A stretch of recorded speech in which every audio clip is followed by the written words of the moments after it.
stroller. Hindi nyo pa kailangan pero doon sa school ni Paula, kasi big kid na siya. Yung mga bag nila, may wheels, may gulong, kasi marami silang dala-dala. So yun yung hinihili na. Nakita sa picture, may hinihila siyang bag na stroller, may gulong, kasi marami siyang dala. Ang lalakas ng boses ng mga kaklase ko habang nagpapaalaman. Nagtakbuhan kami para salubungin ang mga nanay at tatay namin sa labasan. Siguradong nandiyan si nanay. Excited si Paula makita ang nanay niya. Kaya dumiretso ako sa bangko kung saan laging naghihintay si nanay. You know what is bangko? What is bangko? It's a chair. Doon naghihintay ang nanay ni Paula pag sinusunod na siya sa school. Anong nangyari?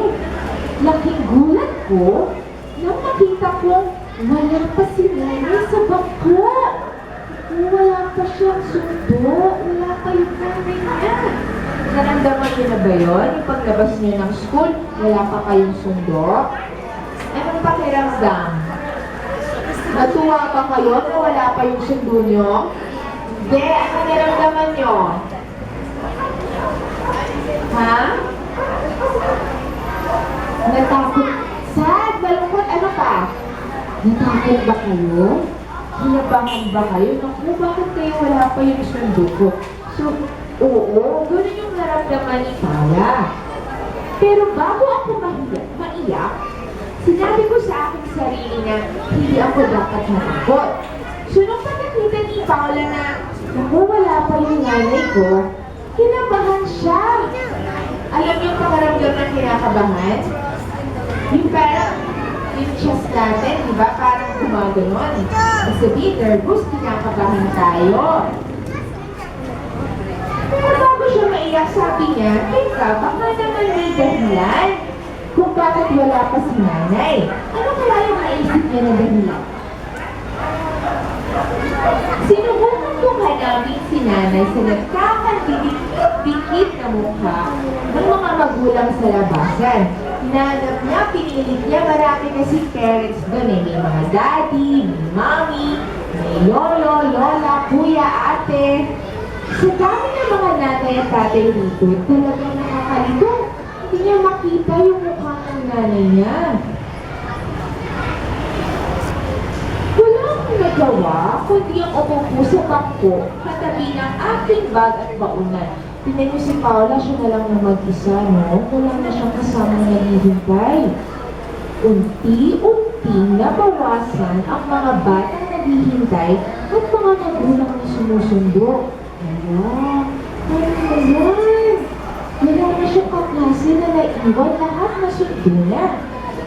Lahat ng bata ay nasundo na, maliban na lang sa kanya. She's all alone in the waiting area. Sabi ng guard, may guard kayo dito sa school? Anong pangalan ng guard nyo? Oh, sabi ko niya, si Kuya Joel, sabi niya, oh, maghintay ka lang dito ha? Traffic lang siguro ang nanay mo. Ang sabi ng guardia sa kanya. Kaya naghintay ako. Halos nagpaikot na ako sa bangko. Pero wala pa rin si nanay. Ano ba yung nangyari kay nanay? Ano sa tingin mo nangyari sa nanay mo? Sabi kaya, sabi ni Paula, baka nasiraan ang sasakyan si nanay. Nasisiraan ang sasakyan ng mga mami nyo. Minsan naka-flat yung tire, di ba? Minsan gano'n. Halos mapatalong ako sa kinauupuan ko.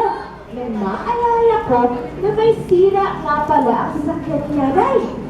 Siguradong naghahanap na si nanay ng paraan para masundo ko. Tama kaya si Paula? Pero naisip niya, siguro, ano kaya naisip niya? Sumakay sa isang pagong si nanay. Paano gumalaw ang turtle? Mabilis, mabagal. Oh, imagine nyo dito nakasakay ang nanay ni Paula. Makakaabot kaya siya ng mabilis sa school ni Paula? Bakit? Bakit? Kasi sobrang bagal niya. O sige, tingnan nga natin kung anong naisip niya. Maliit at mabagal ang hakbang ito, kaya ang tagal-tagal bago ako masusundo ni nanay. Pero alam kong magmamadali si nanay kasi sabik na rin siyang makapiling ako. Hindi siya sasakay sa isang talong. Siguro, ano kaya yung sumunod na naisip ni Paula? Sige, tingnan natin, ha? Siguro, sumakay siya sa likod ng isang elepante. Paano ba gumalaw ang isang elepante? Higantes ang mga hakbang nito. Kaya siguradong mabilis niya ako masusundo. Kasi di ba malaki yung mga feet ng elepante. So pag siya ay naglakad, malalaki yung mga steps niya. Pero hindi ka kasya ang elepante sa daan. Kasya bang elepante sa EDSA? Dito sa Tomas Morato, kasya bang elepante? Hindi. Ano mangyayari sa daan? Ano mangyayari sa mga sasakyan? Magka-crack, masisira. Naku, paano lang kaya ito? Siguro? Okay, kids, can you do like this? So now you can drop your tickets. It's an eagle's wings, flapping its wings. Siguro isang agila ang pinaibigan ni nanay. Mabilis siyang makalilipad para masundo ako. Sige nga, try nyo nga. Kunyari, may eagle. Where did you get Mabilis ba o mabagal? Lumipad ang eagle. Mabilis kasi ito ay malakas. So naisip ni Paula na baka doon sumakay yung nanay niya. Pero di kaya lalo pagtagal si nanay sa paghahanap sa akin. Masyadong mataas ang lipad ng agila. Puro ulap, building at tuktok ng puno lang ang makikita niya. Di niya matatanaw ang aking pagkaway. Di niya makikita si Paula, di ba pag sobrang taas ng lipad niya? Siguro? Ipag sa bayan ang nanay ni Paula sa mga... Yes! Anong galaw ng unggoy? Paano siya gumalaw? Paano? Paano siya? Naglalakad ba siya? Ano? Swinging from tree.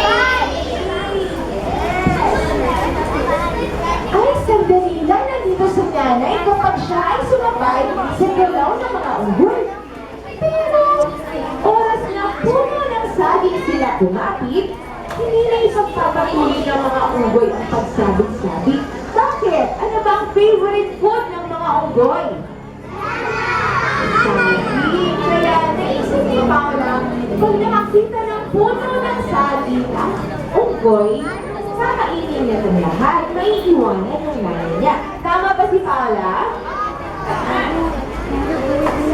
Siguro, naisip ni nanay na makiangkas sa likod ng isang balyena. Imagine niyo na lang, malaki ito. Sisisid sila sa malalim na dagat hanggang siya ay marating. Pero, sa gitna ng karagatan matatagpuan ng balyena. Tama ba? Sa ocean ba matatagpuan ng whale? Saan? Saan natatagpuan ng whale? Saan nakatira ang whale?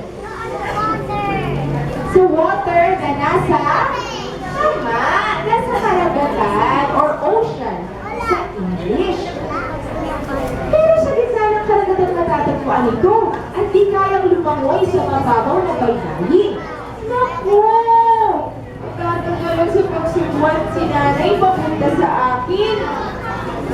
Nanay, paano mo ba talaga ako masusundo? So naiiyak na si Paula. Imagine nyo, no? Lahat na yung nakaklase na, umalis na. Pati mga teacher, wala na. Alam nyo kung sino na lang kasama niya sa school? Yung ganun. Gusto nyo ba mangyari sa inyo yan? Hindi, diba? Nakakalungkot. Napagod ako sa kaiisip. Isang malalim na butong hininga. Ano yung butong hininga? Parang ganito. Kayo nga? Sabay nalumbaba. Ba't nalumbaba? Ganito. Kasi parang nawawala na siya ng pag-asa. Lalong napakunot ang noo ko sa aking mga naisip. Siguro, nakalimutan niya ako ni nanay. Siguro, hindi na niya ako mahal. Siguro, napagod na siya sa pagsundo sa akin araw-araw.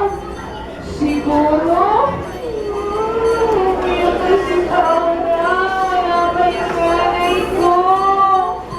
Hindi ko na napigilan ang pag-iyak. Sumikip ang aking dibdib. Ganun ba kayo pag naiiyak? Parang hindi kayo makina? Ganun ba? Hindi ako makiyak. Itinago ko na lamang ang naluming kong mukha sa aking mga kamay nang biglang nangyari niya. Nanay! Nandiyan na yung nanay niya! Buti dumating ka na. Akala ko nilimot mo na ako eh. Maaari ba naman ang nakalimutan eh ikaw ang pinakamahalagang tao sa akin, ang sabi ng nanay niya. Kasi ano ba na sasakyan nanay?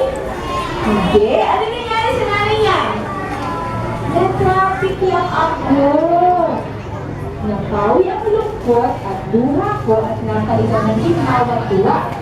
Tama pala ang... Ano sinabi ng guard sa kanya nung umpisa? Na-traffic lang ang nanay niya. So tama ang guard? Yes. Tama ba na nag-alala at